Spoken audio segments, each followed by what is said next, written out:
1920 నుంచి ఇప్పటి వరకు దాదాపు 104 సంవత్సరాల అద్భుతమైనటువంటి చరిత్ర కలిగినటువంటి industry direct selling. It is not the fake industry and it is not the business of selling A soap. It is the business of giving a hope. కొన్ని లక్షల మంది తలరాతలు మారుస్తున్నటువంటి వ్యవస్థ డైరెక్ట్ సెల్లింగ్. ఒక ధనవంతుడు డబ్బు సంపాదించడానికి కొన్ని లక్షల మార్గాలు ఉన్నాయి, కానీ ఇయ్యాల తలుచుకున్న సైకిల్ మీద తిరిగేటోడు కూడా బెంచ్ కార్లో తిరిగే అవకాశం ఒక డైరెక్ట్ సెల్లింగ్ లోనే ఉంది. అది నేను ఘంటాపదంగా చెప్తాను. కాకపోతే ఈ ఇండస్ట్రీ బేస్ లైన్ ఏంటిది? ఎందుకు ప్రపంచవ్యాప్తంగా ఒక ఐఏఎస్ ఆఫీసర్ కూడా ఉద్యోగాన్ని రిజైన్ చేసి వచ్చిండు?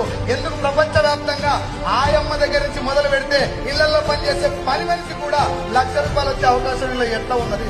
ఏం చేస్తే డబ్బులు వస్తున్నాయి? ఒరే, మార్కెటింగ్ అంటే టాలెంట్ కావాలి కదా, కమ్యూనికేషన్ కావాలి కదా, స్కిల్స్ కావాలి కదా. అవేమి లేకుండా కూడా డబ్బు ఎందుకు వస్తుందంటే ఈ ఇండస్ట్రీలో ఏదో పవర్ ఉన్నది. అది మీకు నాకు తెలవాలి. Yes or no? So direct selling అంటే ఏంటిది అని చెప్పే ముందు డైరెక్ట్ సెల్లింగ్ గురించి ఒక్క లైన్ సార్. ఏపీలో, తెలంగాణలో, ప్రపంచ వ్యాప్తంగా భారతదేశంలో డైరెక్ట్ సెల్లింగ్ ఇండస్ట్రీకి లీగాలిటీ ఉంది, చట్టం ఉంది. ఇది ఫేక్ ఇండస్ట్రీ కాదు. ఈ ఇండస్ట్రీలో ఫేక్ కంపెనీలు ఉన్నాయి. Yes or no?